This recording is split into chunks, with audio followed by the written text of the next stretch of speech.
Alguna vez creímos que la realidad existía, una visión única, lo objetivo. Sin embargo, la ciencia nos ha demostrado que nuestra construcción de la realidad siempre ha estado mediada por nuestro cerebro, nuestros padres, los medios, el gobierno. ¿Qué es real y qué no? La era digital también ha hecho su aporte, de maravillarnos con la posibilidad de conocer la realidad al instante y en cualquier parte. Pasamos a las noticias falsas y tener que cuestionarnos todo lo que vemos. Nos volvimos un número dentro de un gran algoritmo matemático que nos vuelve manipulables y nuestros datos cotizan en la bolsa. Hay tantas realidades como personas en el mundo y cada uno quiere hacerte creer la suya. Hoy, la verdad parece ser el último refugio para estar a salvo. ¿Cómo recuperamos el control en este juego?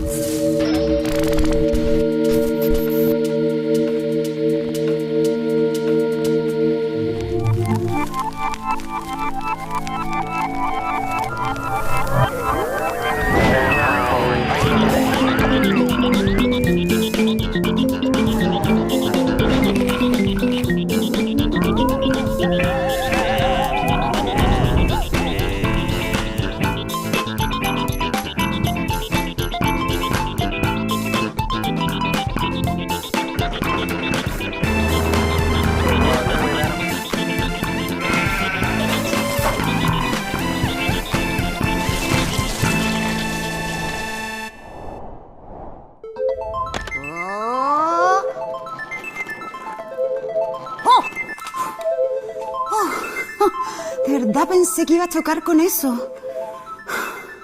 El desarrollo científico nos ha permitido entender que todo lo que percibimos como realidad es una construcción de nuestro cerebro. Y tecnologías como esta se aprovechan de eso y juegan con él para llevarnos, por ejemplo, a convivir con alienígenas de otro planeta o a un concierto de Elvis. Entendiendo eso, ¿llegará el momento en que nuestro cerebro sea totalmente engañado por la tecnología?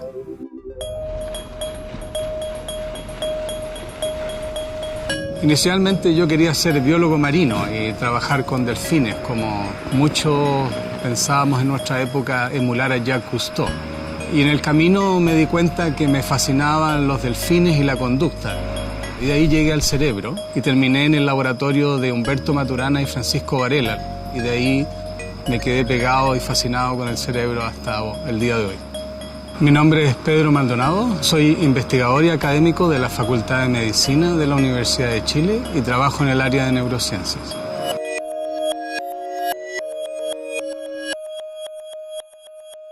Durante muchas décadas en la neurociencia habíamos considerado que el cerebro era un órgano que era capaz de responder a estímulos del medio y era capaz de capturar los rasgos físicos de nuestro entorno y adentro del cerebro reconstruir este mundo que experimentamos. Pero en los últimos años se ha cuestionado mucho esta mirada y más bien estamos considerando que el cerebro es una máquina que construye una realidad. Es decir, la realidad en ese sentido no es algo objetivo, sino que depende de cada uno de nosotros.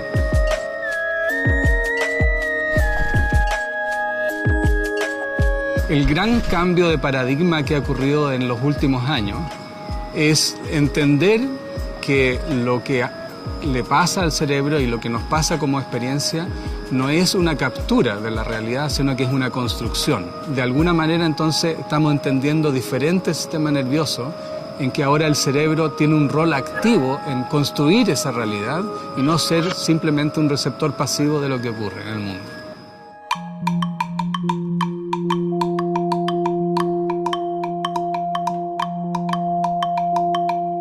Generalmente cuando buscamos explicar conducta, pensamos en algo que un organismo hace y luego tratamos de mirar si el cerebro tiene algún circuito que ha sido como fabricado para hacer esa conducta. Aparentemente la conducta resulta de una optimización energética de circuitos locales en el cerebro y no como una respuesta a un problema externo.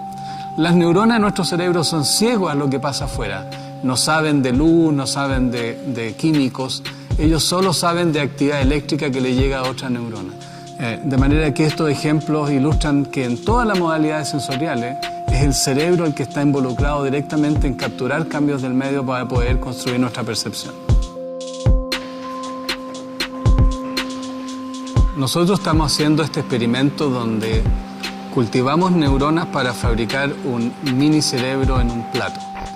Y este cerebro lo hemos conectado a un mundo real, escuchando la actividad de las neuronas y moviendo un carro que se mueve en un ambiente virtual. Este carro también tiene sensores con los cuales le hablamos de vuelta a las neuronas. Y por lo tanto estas neuronas están en un cerebro de una manera parecida a lo que podríamos estar en nuestro propio cerebro. Se interactúa con el mundo, moviendo cosas y sensando otras.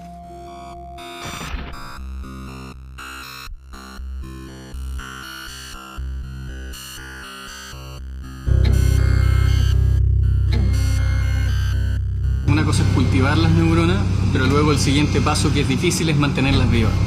Entonces, para eso usamos una incubadora. Esta incubadora controla la concentración de CO2 y temperatura que hay adentro. Y si nosotros abrimos, vamos a ver aquí arriba, ¿no es cierto?, una jaula que es para aislar el ruido eléctrico ambiente. Y por supuesto un montón de cables que todos van a ir aquí arriba, donde hay un dispositivo que estimula actividad en el cultivo neuronal y al mismo tiempo, ¿no es cierto?, registra la actividad que tienen estas neuronas. Entonces nosotros tomamos esa actividad y lo conectamos a un carrito virtual que se va a desplazar en un mundo. Entonces este círculo grande verde corresponde al universo donde vive este cultivo de neuronas. Los círculos pequeños son obstáculos, uno pudiera pensar que son como columnas, y lo que se ve, este triángulo, viene siendo el donde viviría el vehículo. Entonces, entre más se acerca a un obstáculo, más nosotros estimulamos el cultivo de vuelta. Si nosotros mantenemos este protocolo suficiente tiempo, el cultivo aprende a no chocar. Existen equipos de trabajo en otros lugares del mundo que han logrado enseñar otras cosas más complejas, como reconocimiento de patrones. Lo cierto es que hasta ahora el conocimiento da más que nada para enseñar a no hacer algo, en este caso a no chocar. Nosotros pudiéramos enseñar cualquier otro espectro de conductas que significara no hacer algo. Pero todavía queda la pregunta del millón: ¿cómo hacer que aprenda a... cómo reforzar algo? ¿Cómo podemos hacer que quiera hacer algo? De alguna manera hemos construido un cerebro que vive en una realidad, en este caso en una realidad virtual. Entonces, para este conjunto de neuronas o cerebro en miniatura, el mundo constituye este espacio de columna.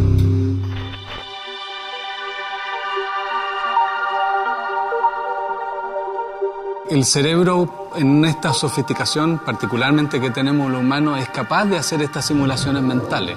Si ustedes... Yo les pido ahora que de alguna manera piensen qué es lo que va a pasar a las 6 de la tarde hoy. Su cerebro engancha en una simulación y va a activar la cosa visual, y van a visualizar lo que ocurre y escuchar lo que ocurre y todo. Eso es una simulación mental. Pero su cerebro hace esas cosas y no sabe si está viviendo eso o es una simulación. Es importante que, si uno considera que nuestra percepción y la construcción de nuestro mundo es algo que hace el cerebro con la interacción que tiene y que esto ocurre a través de los sentidos, en principio el cerebro podría caer en una percepción que está desacoplada con la realidad. Y esto perfectamente ocurre en nuestro cerebro, de manera que la realidad virtual va a ser una experiencia que es casi indistinguible de la realidad acoplada al mundo físico. De manera que es esperable que mientras más se sofistiquen la tecnología para evocar en nosotros estímulos que se parecen a la realidad, la vamos a experimentar cada vez más como una realidad.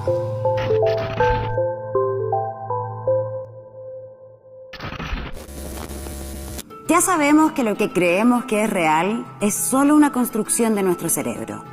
Pero ¿podremos convertirnos en su arquitecto? ¿Insertar un recuerdo que nunca ocurrió? ¿O eliminar esa vez que te patearon?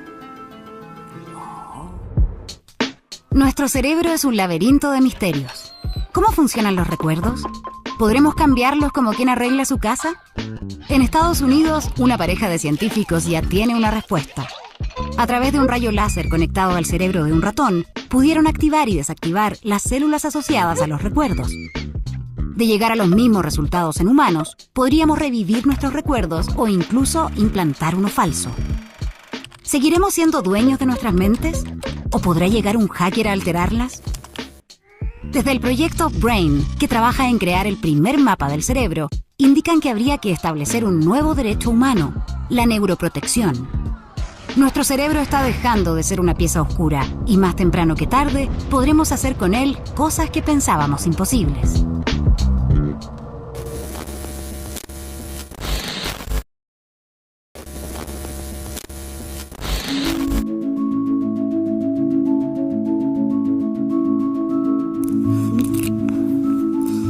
Por donde pasamos vamos dejando un rastro. Tu root en la caja del supermercado, la ubicación de una foto en Instagram, tu foto en el perfil de Facebook. Kilos y kilos de datos que no solo te vuelven predecible, sino también manipulable. ¿Cuánto de la realidad que percibimos está moldeada por los pocos dueños de esos datos? ¿Qué tanto podrían convencerme de que necesito comprarme un auto o apoyar a alguien como Trump? ¿O yo estoy muy paranoica? Cuando se creó Internet, solo unos pocos privilegiados podían tener acceso a ella.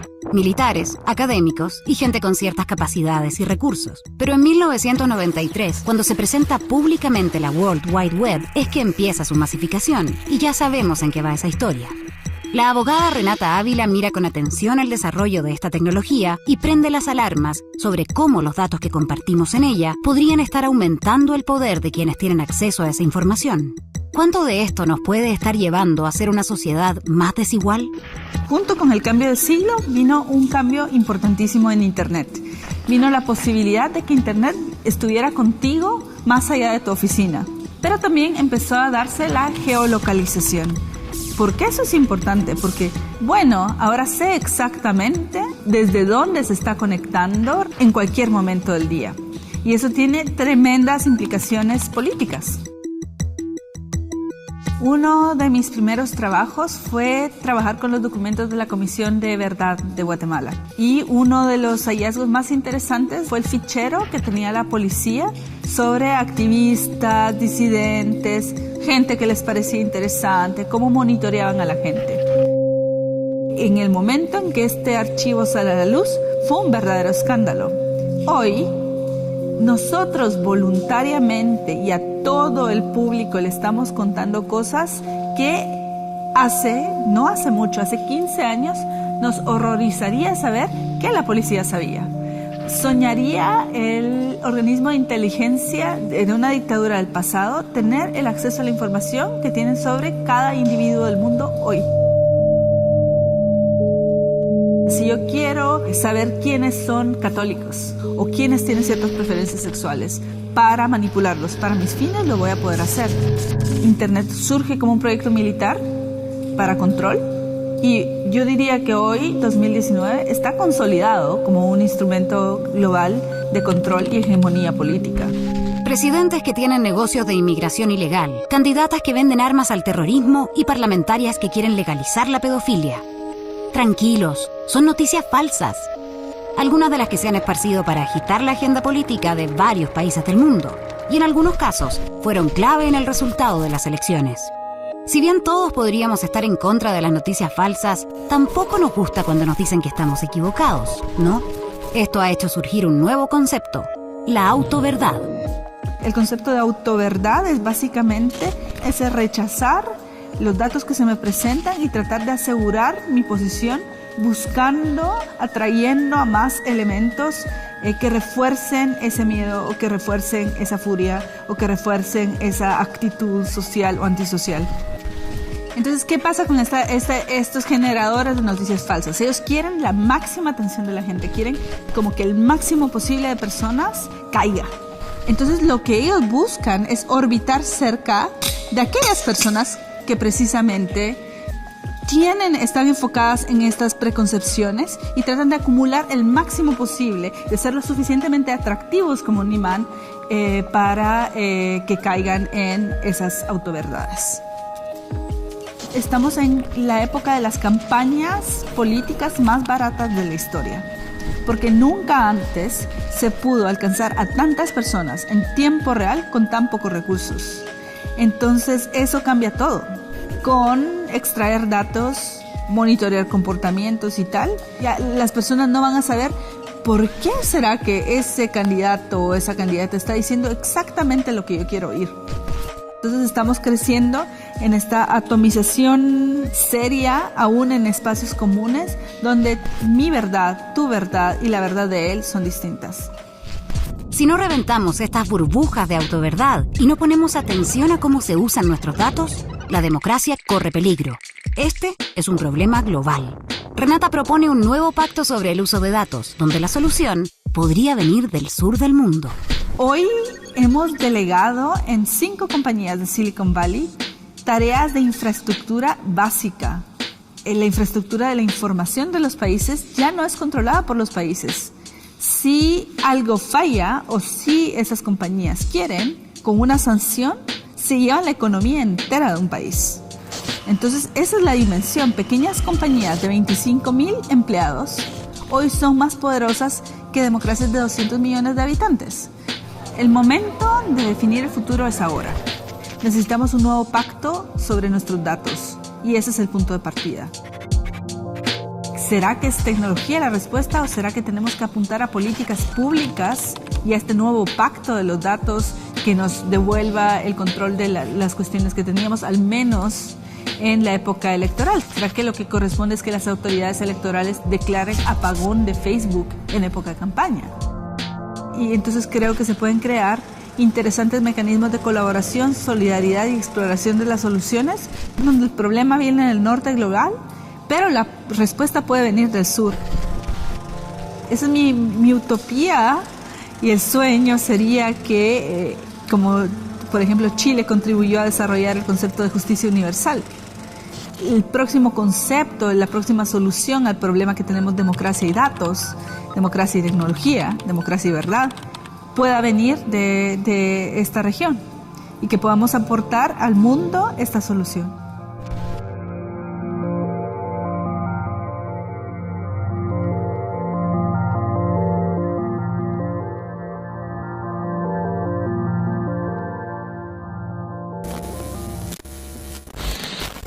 La Tierra es totalmente plana. Hay estudios que lo demuestran. ¿No viste las noticias? Oh, pero si yo no dije eso, yo jamás diría eso. Pero la posibilidad de crear videos falsos ya es una realidad. ¿Te imaginas que este video fuera falso? Sí. Este video, que parece ser la cadena nacional de un presidente, es falso. ¿Qué? Un científico tailandés creó una tecnología que ya está generando debate en el mundo. Solo con el modelado 3D de una persona, construido con fotos y un sistema que sincroniza el audio a una boca virtual, ya puedes crear un discurso que nunca existió. El fin de este científico es traer de vuelta a la vida a intelectuales muertos para llevar su mensaje a más personas en el mundo, o incluso a tu abuelita para oír su consejo. Pero lo cierto es que en manos inescrupulosas podría ser un generador de mentiras difícil de detener. ¿Debemos dejar de producir tecnologías por miedo a los daños que puedan provocar? ¿O será posible generar una tecnología antídoto para evitar los malos usos de otra? El mismo científico tailandés dice estar trabajando en ello, pero hasta que eso no ocurra, hoy estamos obligados a dudar de todo.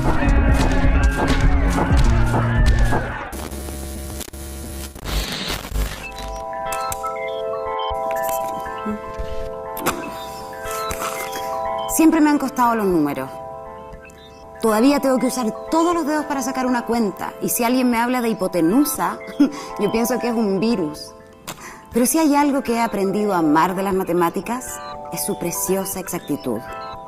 Entre las noticias falsas y esto de que la percepción es relativa, parece que ya no hay nada que sea objetivo. Pero los números no mienten.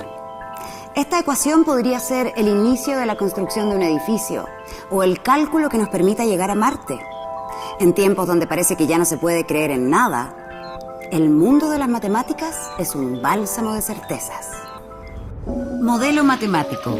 Un modelo matemático es una representación simplificada de un fenómeno de la realidad a través de ecuaciones, funciones o fórmulas matemáticas.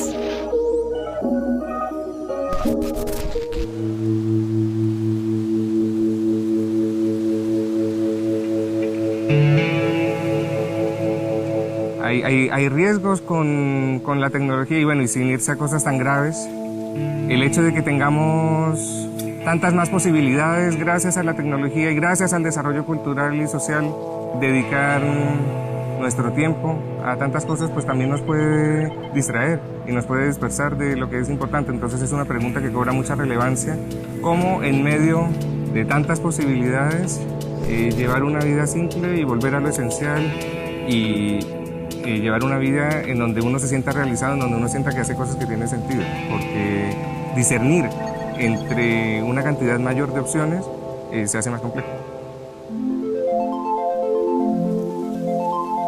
La admiración que tenemos por la tecnología y el hecho de que ahora la realidad digital o la realidad tecnológica pasa a ser más gravitante que la realidad natural o que la realidad más tradicional,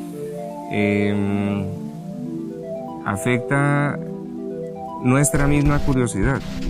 Muchas veces lo que causa curiosidad es lo que tenga más desarrollo tecnológico, pero de repente el hombre parece estar, sobre todo en la ciudad, cada vez más alejado de la realidad, cada vez menos con los pies en la tierra, y ya no es lo que tiene en su entorno lo que necesariamente le produce curiosidad, ya no es la naturaleza o lo natural lo que le llama la atención, y eso es un peligro porque afecta nuestra capacidad, por ejemplo, después de hacer ciencia, porque si la ciencia surge desde esa curiosidad, entonces, ¿qué tipo de ciencia hacemos?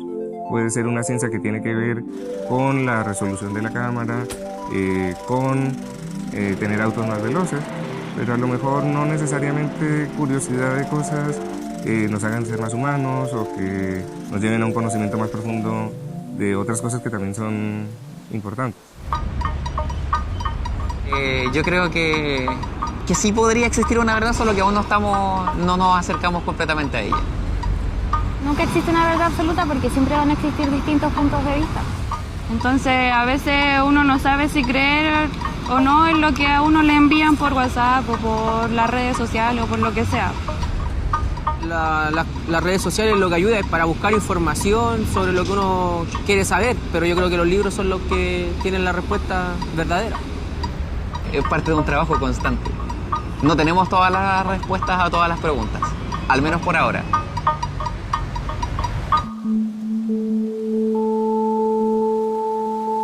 Algo que me fascina de las matemáticas es que nos permite ver más allá de lo que podemos ver y tocar. O sea, las matemáticas son como unos anteojos que nos permiten ver ciertas cosas de la realidad que de otra manera no podríamos ver. En la extracción de gas y petróleo, por poner un ejemplo, intervienen mucho las matemáticas. En la extracción de gas y petróleo trabajan geólogos, trabajan ingenieros, y los geólogos elaboran modelos para tratar de predecir qué tanto petróleo, qué tanto gas hay en distintos reservorios. Entonces, no podemos meternos 20 y 30 metros de profundidad a ver cuánto petróleo hay. Estamos completamente a ciegas. Pero las matemáticas nos permiten adivinar la forma del reservorio y cuánto petróleo hay. Y eso de permitirme ver algo que está más allá de lo que puedo ver y tocar, ya acerca mucho a la matemática hacia la filosofía. Porque eso que está más allá de la física es precisamente lo que se llama metafísica. Uno de los mayores encantos de la matemática es que nos acerca a verdades que en realidad son eternas. El teorema de Pitágoras fue demostrado por Pitágoras hace miles de años. Fue probablemente sabido y usado por los babilonios y los asirios y los egipcios mucho antes de Pitágoras. Ellos sabían que era cierto aunque no lo hubieran demostrado. Y es cierto y seguirá siendo cierto para siempre y seguirá siendo cierto aún si la humanidad dejara de existir. Que Platón consideraba que las matemáticas eran muy valiosas en parte por eso, porque nos permitían tener la experiencia de la existencia de verdades eternas. Que tal vez era más importante el valor moral de las matemáticas, porque para Platón era muy importante, por ejemplo, la discusión sobre la ética, la discusión sobre el bien y el mal, la discusión sobre llevar una vida que tenga sentido, y para él tiene que ver con regirse por tratar de apuntar la vida hacia cosas que sean más trascendentes y más eternas. Entonces, el hecho de saber que existen verdades eternas es un prerequisito para después llegar a desarrollar el ideal de hacer algo que apunte hacia la eternidad.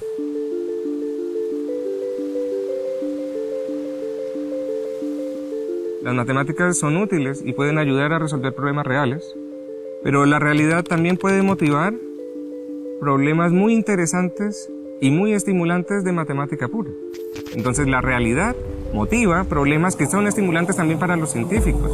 Entonces enriquece también porque da sentido a la propia disciplina como algo que uno lo hace solo por el gusto, solo por la búsqueda de la verdad, como algo que es un bien en sí mismo, que responde a mis ambiciones intelectuales que yo tengo derecho a tener junto con mis ambiciones espirituales y con mis ambiciones materiales. Porque yo soy cuerpo, mente y alma, y yo para ser feliz y para sentirme realizado tengo que desarrollarme en los tres planos.